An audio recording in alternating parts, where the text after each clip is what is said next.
So the last race that we've actually won was Bowling Green of last year, which was Bowling Green 2016. It was awesome. The car did phenomenal. We were like, fuck yeah, like we got what we need for next year. And then, this year comes around and the car doesn't do what we want it to do. And everybody that is watching this, everybody that knows drag racing knows that no matter what you do, whether it's perfect, the car is perfect, you are perfect, sometimes stupid shit just happens and the car doesn't work.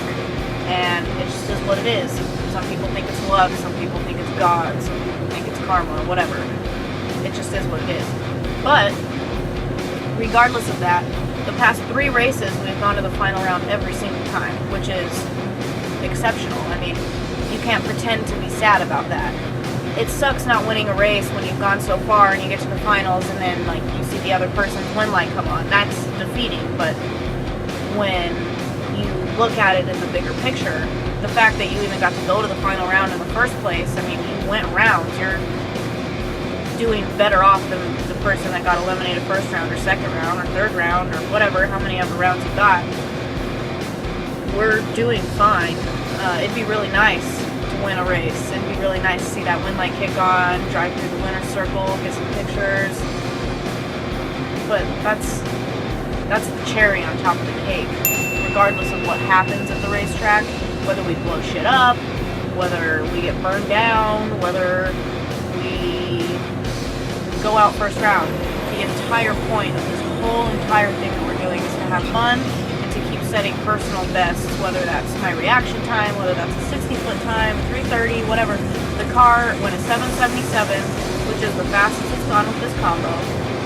It did a good 60 foot. It went the fastest mile an hour it's ever gone to the 8th. So I mean, we've done a lot of things that help us move forward this weekend.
One of my best friends, Chris Jones, World by Racing. Was going to NMRA races with him after I lived in Florida for 3 years, so that's where I met him.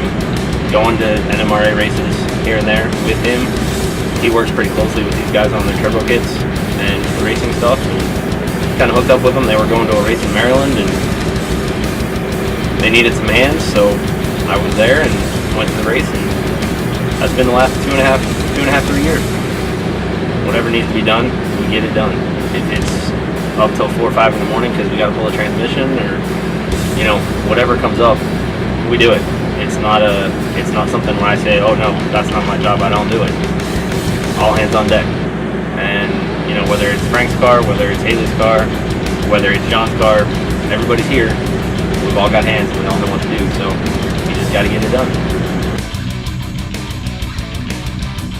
I've had problems spooling all weekend. I'm giving him the full advantage on the tree to burn me down for an entire length of time.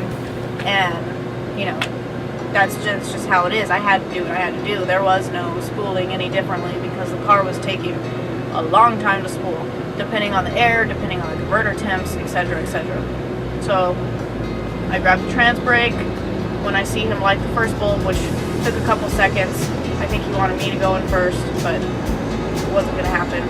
So I grabbed the trans brake, mat it, start pushing on the bump box, go into the first beam. I'm already up on boost. I'm waiting like 2 or 3 seconds because I'm trying to be sportsmanlike and not quick hold him, because I don't like when people quick hold me. He doesn't go in, so I'm up on the chip for, I don't know, maybe 5 seconds at this point.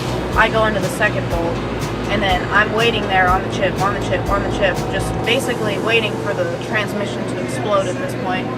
And then he finally bumps in and we go, and I'm slow as hell. I mean, at that point, everything is so hot. It's just insane.